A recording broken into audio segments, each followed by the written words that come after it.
In this new video of our onboarding journey, we will focus on the various options available to edit your profile.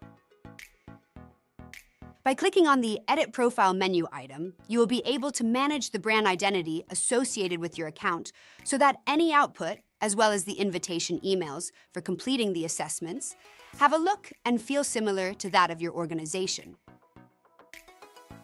Within the Information section, you will be able to enter your organization's name, a brief description, some reference tags that typically qualify its industry sector, the location, size, type of company, year of establishment, and website. The privacy settings and compliance with GDPR will be directly inherited from the initial account setup performed by our IT support. The information presented here will not be shared in any invitation form, but it will be useful for Eggup to accurately register the account related to your organization. Within the Organization Logo section, you can upload or update your organization's logo.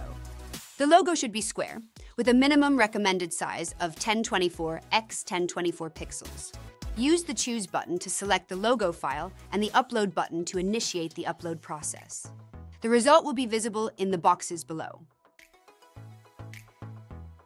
The Identity Kit section provides an initial configuration of the color palette created with our support, allowing you to further customize generated materials, such as individual reports and email communications. You can make changes at your discretion and save them using the Save button